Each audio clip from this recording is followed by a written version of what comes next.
दोस्तों नमस्कार।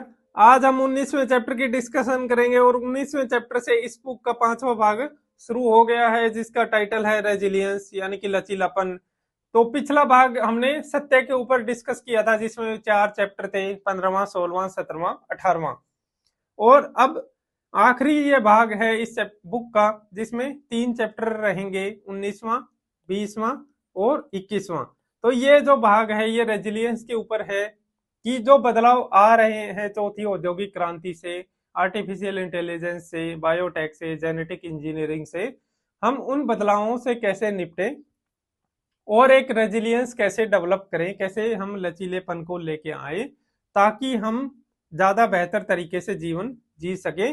इसमें टाइटल में ही लिखा है कि हम इस स्तब्धता के युग में रह रहे हैं जहां पे बदलाव तेजी से आ रहे हैं, लेकिन जो पुराने किस्से हैं, विचारधाराएं हैं, वो कहानियां हैं, वो ध्वस्त हो चुकी है और उन कहानियों की जगह लेने के लिए कोई नई कहानी नहीं आई है। यानी कि जैसे पहली औद्योगिक क्रांति आई थी तो पहली औद्योगिक क्रांति के साथ जो बदलाव आए थे समाज में, राजनीति में, अर्थव्यवस्था में, उन बदलावों को एक तरह से समाहित करने के लिए नई विचारधाराएं आई थी। जैसे उदारवाद आया था, मार्क्सवाद आया था, है ना। उदारवाद ने लोकतंत्र को बढ़ावा दिया, राजतंत्र को खत्म करके। इसी तरह मार्क्सवाद ने समानता को बढ़ावा दिया, जो असमानता ज्यादा बढ़ रही थी औद्योगिकीकरण से, औद्योगिक क्रांति से, है ना। लेकिन अभी जो चौथी औद्योगिक क्रांति चल रही है उसमें पुरानी विचारधाराएं अप्रासंगिक हो चुकी है, जो कि हमने पहले चैप्टर में भी डिस्कस किया था। और उन विचारधाराओं की जगह लेने के लिए कोई नई विचारधारा, कोई नई किस्सा, नई कहानी नहीं आई है। तो हम अपने आप को कैसे तैयार करें, कैसे रेजिलियंस लेके आए, कैसे हम ज्यादा लचीले बने ताकि हम ज्यादा बेहतर तरीके से इन परिवर्तनों के अनुसार अपने जीवन को जी सके। तो ये सारी चीजें डिस्कस करेंगे। आज हम शुरुआत करते हैं 19वें चैप्टर से जिसमें एजुकेशन पे बात की गई है। चैप्टर के टाइटल में लिखा है कि परिवर्तन एकमात्र स्थायी चीज है, change is the only constant. तो जो तेजी से दुनिया बदल रही है उसमें हम अपने आप को कैसे और अपने आने वाली पीढ़ी को, बच्चों को किस तरह से तैयार करें ताकि वो इन चेंज के साथ अपने आप को ढाल सके। तो यह चैप्टर 3 भागों में हम बांट के डिस्कस करेंगे, जिसमें हम पहले बात करेंगे कि क्या क्या बदलाव आने वाले हैं, क्या क्या बदलाव आ रहे हैं और हमारी एजुकेशन सिस्टम में क्या क्या कमियां हैं, क्या क्या ड्रॉबैक्स हैं। और फिर हम डिस्कस करेंगे कि फ्यूचर की एजुकेशन सिस्टम कैसी होनी चाहिए, आने वाली पीढ़ी को हम क्या सलाह दें, उन्हें अपना जीवन कैसे जीना चाहिए, उसके ऊपर हम ये इस तरह से 3 भागों में बांट के डिस्कस करेंगे। इस बुक में ये चैप्टर इस तरह से बांटा हुआ नहीं है, ये हम ज्यादा बेहतर तरीके से समझ पाए और निबंध में इस्तेमाल कर सके, इसलिए मैंने इसको इस तरह से बांटा है ना। तो इस बुक में जैसे शुरुआत की गई है कि आज जो बच्चा जन्म लेगा वो 2050 तक 25 वर्ष का हो जाएगा और 2100 तक वो जीवित रहने की उसकी पूरी संभावना है, यानी कि वो 22वीं सदी का एक्टिव सिटीजन बनेगा। तो हम ऐसे बच्चे को क्या शिक्षा दें, क्या स्किल दें, है ना, कि वो अपने आप को अडेप्ट कर सके, उन बदलाव को समझ सके और जीवन की जो भूल भुलैया है उसमें अपना रास्ता बना सके। तो यहाँ पे बात की गई है कि फ्यूचर को फोरकास्ट करना, भविष्य का अनुमान लगाना कभी भी संभव नहीं रहा। और आज के युग में जहां बदलाव इतनी तेजी से आ रहे हैं, इसमें तो बदलाव को एक तरह से पहले प्रिडिक्ट करना और भविष्य का अनुमान लगाना इम्पॉसिबल, असंभव हो चुका है। क्योंकि अब जो प्रौद्योगिकी आ रही है वो सिर्फ हमारे सोशल, इकोनॉमिक, पॉलिटिकल स्ट्रक्चर को नहीं बदलेगी, बल्कि वो हमारे दिमाग को, हमारे शरीर को भी नए तरीके से गढ़ेगी, नया परिवर्तन लेके आएगी, हमारे जीवन जीने के ढंग, हमारी पर्सनैलिटी, आइडेंटिटी को भी वो बदलेगी, है ना। जैसे 1024 में अगर हम चले जाएं, आज से 1000 साल पहले, तो 1024 में क्या था, हम नहीं जानते थे कि आगे कौन राजा बनेगा, कहां से आक्रमण होंगे, तो ये चीजें हमें नहीं पता थी। लेकिन जो उस टाइम पे 1024 में व्यक्ति जानते थे कि मानव समाज के जो बुनियादी लक्षण हैं, जो फाउंडेशनल और फंडामेंटल कैरेक्टरिस्टिक्स हैं, वो वैसे के वैसे रहेगी। अर्थव्यवस्था किसानों और बुनकरों और शिल्पकारों पे डिपेंड करेगी। राजा अपनी सेना के लिए, अपनी ब्यूरोक्रेसी के लिए अभी भी इंसानों पे ही डिपेंड करेंगे।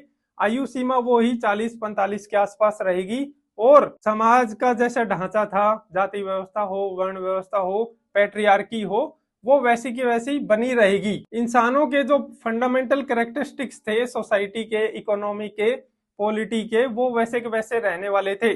तो ऐसे में क्या शिक्षा देनी है उसका सही से पता होता था इंसानों को, कि जो गरीब व्यक्ति है वो अपने बच्चे को कोई ना कोई शिल्प सिखा सकता था, है ना, या फिर किसान है तो वो अपने बच्चे को किसानी या खेती कैसे करनी है वो सिखा सकता था। अगर कोई थोड़ा संपन्न और अमीर व्यक्ति है तो वो अपने बच्चे को लिखना पढ़ना सिखा सकता था, या फिर सेना में जाने के लिए उसको, वैसे समाज के जो बुनियादी लक्षण है वो नहीं बदलने वाले थे, तो उस हिसाब से एजुकेशन देना काफी आसान था। लेकिन अभी चीजें काफी इम्पॉसिबल है, और प्रौद्योगिकी सिर्फ समाज, अर्थव्यवस्था और राजनीति में बदलाव नहीं लेके आएगी, वो हमारे दिमाग को भी नया बनाएगी, हमारे शरीर को भी, हमारी पहचान को भी, हमारी आइडेंटिटी और पर्सनैलिटी को भी। इस तरह से इस बुक में कुछ बदलावों की बात की गई है कि जॉब मार्केट में क्या बदलाव आ सकते हैं, हमारे रिश्तों में क्या बदलाव आ सकते हैं, आर्मी में क्या बदलाव आ सकते हैं, ह्यूमन बॉडी में।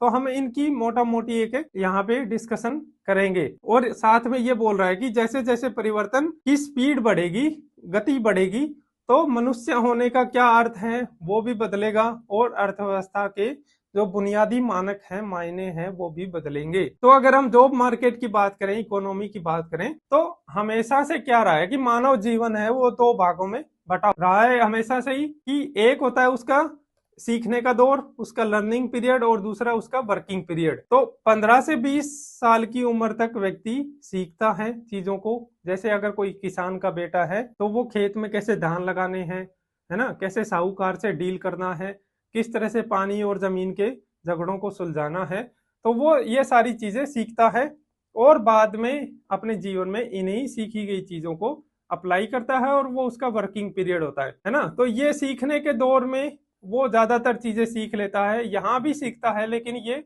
जो सीखने की चीजें होती है वो थोड़े मोटे बदलाव लेके आती है उसके स्किल में, उसकी दक्षता में। तो इस तरह से हमेशा से मानव जीवन दो भागों में बटा हुआ रहा है। लेकिन अभी जो बदलाव आ रहे हैं आर्टिफिशियल इंटेलिजेंस से, बायोटेक से, उससे ये जो पुराना ढांचा था कि इंसान का जीवन दो भागों में बटा हो, एक वो सीखेगा, फिर वो उसको अप्लाई करके काम करेगा, ये अब बदलने वाला है। अब इसमें डिसकंटिन्यूटी आने वाली है, और ये डिसकंटिन्यूटी परमानेंट रहेगी, कि हर 10 साल में व्यक्ति को अपने आप को री इन्वेंट करना पड़ेगा। कि हो सकता है उसने 10 साल पहले जो चीजें सीखी थी आज वो इररेलेवेंट हो गई, आज उनकी कोई जरूरत नहीं है, तो उसे अपने आप को बदलना पड़ेगा, अपने स्किल सेट को बदलना पड़ेगा, अपने नॉलेज को बदलना पड़ेगा, अपनी पहचान को बदलना पड़ेगा, अपने पर्सनैलिटी में नई चीजें शामिल करनी पड़ेगी, है ना। तो अपनी जो एक आइडेंटिटी है उसको पूरी तरह बदलना पड़ेगा आने वाले टाइम में। तो इसलिए कहा जा रहा है कि डिसकंटिन्यूटी है वो एक परमानेंट चीज होने वाली है। लेकिन ये जो डिसकंटिन्यूटी आएगी, जो बदलाव आएंगे, ये बदलाव अपने साथ काफी सारा मेंटल पेन और स्ट्रेस लेके आएंगे, क्योंकि बदलाव कभी भी सुखद नहीं होता, बदलाव के साथ हमेशा पीड़ा और दुख जुड़ा होता है। और एक उम्र के बाद ज्यादातर लोग बदलाव नहीं चाहते, है ना। 40 की उम्र या फिर 50 की उम्र के बाद लोग अपने आप को ज्यादा बदलना नहीं चाहते। तो वहां पे अगर उनको अपने आप को री इन्वेंट करना पड़े, जैसे जैसे लाइफ एक्सपेक्टेंसी बढ़ेगी, जैसे इंडिया में अभी लगभग 70 वर्ष है, तो आगे बढ़ के मान लो ये 90 वर्ष तक पहुंच गई या फिर 100 वर्ष तक पहुंच गई। तो जब व्यक्ति 50 की उम्र में अपने आप को री इन्वेंट नहीं करना चाह रहा, वो स्टेबिलिटी चाहता है, तो ऐसे टाइम में उसको अपने आप को री इन्वेंट करना पड़ेगा आगे आने वाले 50 साल, और है ना, वो भी हर 10 साल में लगातार। तो ऐसे में जो मेंटल पेन आएगा, स्ट्रेस आएगी, वो बहुत ही ज्यादा होगी, और वो लगातार बढ़ती जाएगी। जैसे जैसे उम्र बढ़ेगी वो बदलाव के प्रति और ज्यादा रेजिस्टेंस उसमें डेवलप होगा, और उन रेजिस्टेंस के डेवलप होने के कारण उसमें जो मेंटल पेन और स्ट्रेस आएगा वो ज्यादा और बढ़ेगा ना। तो यहाँ पे जैसे दो उम्र की एक तरह से तुलना की गई है, 50 वर्ष की उम्र और एक जैसे 15 से 20 साल की उम्र, है ना। तो 15 से 20 साल की उम्र में क्या होता है, इसमें तेजी से बदलाव आ रहे होते हैं हमारे शरीर में, है ना, दिमाग विकसित हो रहा होता है, हमारे रिश्ते ज्यादा प्रगाढ़ हो रहे होते हैं, हम अपने परिवार से, अपने दोस्तों के साथ ज्यादा गहरे रिश्तों की तरफ बढ़ते हैं, और हमारे स्किल सेट भी काफी मजबूत होते हैं, हम नई नई स्किल सीखते हैं, अपने आप को डिस्कवर करते हैं, इन्वेंट करते हैं, और नई नई चीजें ट्राई करते हैं। हर चीज हमें नई लगती है और वो हमें मोटिवेट करती है ना, हमें जिज्ञासा भी होती है। और इस टाइम पे क्या होता है कि व्यक्ति के सामने जीतने के लिए पूरी दुनिया पड़ी होती है, उसकी महत्वाकांक्षाएं बहुत ज्यादा होती है। लेकिन 50 की उम्र में क्या होता है कि ज्यादातर व्यक्ति वो बदलाव नहीं चाहते। उनमें से ज्यादातर लोग दुनिया जीतने की जो कोशिश वो 15 से 20 की उम्र में सपने सजो रहे थे, उस कोशिश को वो छोड़ चुके होते हैं। ज्यादातर चीजें अब पुरानी हो गई है, उन्हें अब उससे ऊब होने लगती है ना। वो स्टेबिलिटी चाहते हैं, उनकी पहचान निश्चित हो गई है व्यक्ति, तो उनकी पर्सनैलिटी भी फिक्स हो गई है और वो अपनी पर्सनैलिटी और आइडेंटिटी में कोई ज्यादा रेडिकल चेंज नहीं चाहते, कोई ज्यादा अमूलचूल परिवर्तन नहीं चाहते। इसके कारण जैसे हरारी बता रहे हैं कि हमारे न्यूरॉन्स में इसके कारण होते हैं, इसके न्यूरोलॉजिकल रीजन होते हैं कि मेलिएबिलिटी है वो उम्र के साथ घटती जाती है ना। दो न्यूरॉन्स के बीच का जो पाथ है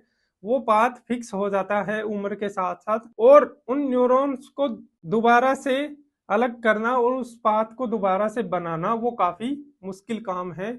और जो ये पाथ को अलग बनाना और न्यूरॉन्स के तार अलग से जोड़ना, उसको मेलिएबिलिटी बोला जाता है ना।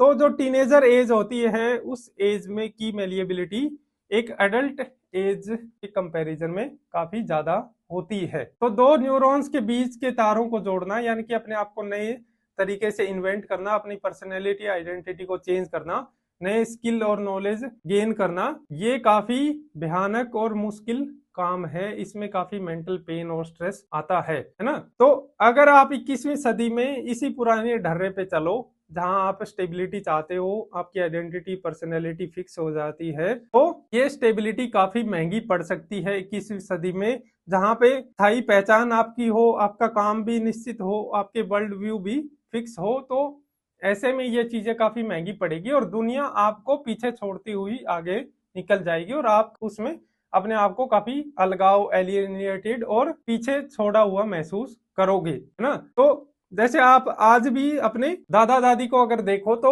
उनको फोन नहीं चलाना था, है ना। वर्तमान की जो नई प्रौद्योगिकियां आ रही है, जैसे फोन हो, स्मार्टफोन हो, टच स्क्रीन हो, कंप्यूटर हो, उन चीजों की भी उनको उतनी समझ नहीं है। तो जैसे फोन में भी सिंपल जो फोन होता है उसमें भी अगर उनको टाइम बदलवाना हो, टाइम फिक्स करना हो, तो भी वो किसी बच्चे की मदद लेते हैं, है ना।